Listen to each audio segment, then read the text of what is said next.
Music is the universal language. Everyone thinks that, but is it true? When you're a psychologist, there are a number of things that are conventional wisdom, but may not be true, like the critical period for acquiring language. And the universality of music is another one. In fact, there are many anthropologists, indeed musicologists, who are kind of skeptical of the idea that there is anything universal about music across the world's cultures. There is an idea that human nature doesn't have much to it, that human cultures can vary arbitrarily and without limit, and that it would be hopeless to try to find anything that was in common in music across the world's cultures.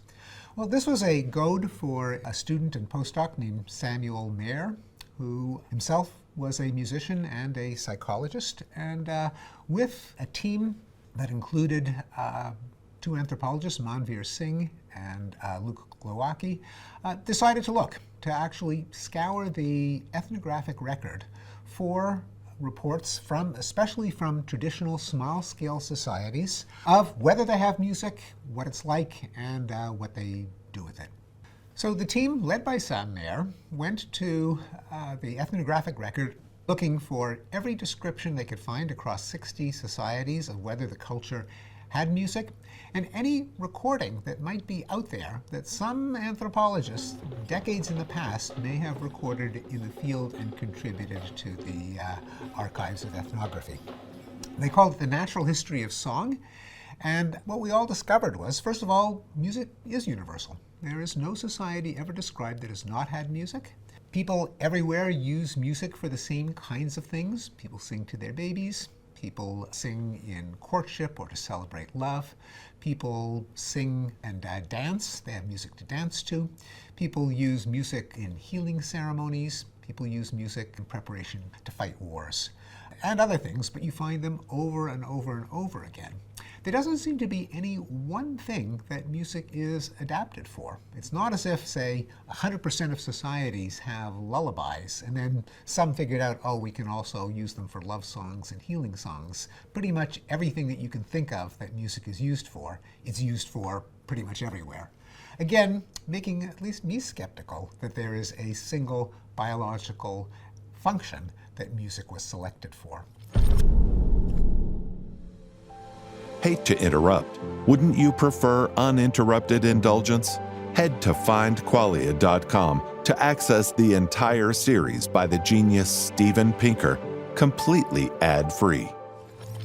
Nonetheless, across all of these different genres, there is a systematic relationship, almost kind of like a grammar almost, between the sound of music and what people use it for.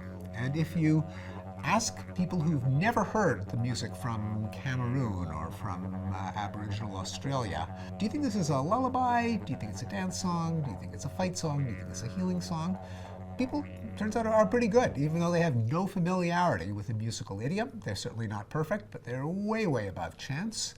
And if you try to extract what are the acoustic features of a song that make it a good lullaby, or a good love song, or a good dance song, an algorithm can identify those pitches, those rhythms, those acoustic signatures. On top of that, we found that all cultures put words to music, which confirms my suspicion that there's an intimate relationship between music and language. There's no language that only hums or produces music with instruments. And all cultures have a kind of mathematical relationship among the notes and rhythms that defines something in between monotony, that is just a metronome going over and over again, and chaos. Mathematically, you can identify what kinds of tonal and rhythmic patterns are partway between monotony and chaos, and that's true of all the world's musical idioms. Those are the things that make music pleasurable, and indeed they do seem to come out of some features of human nature.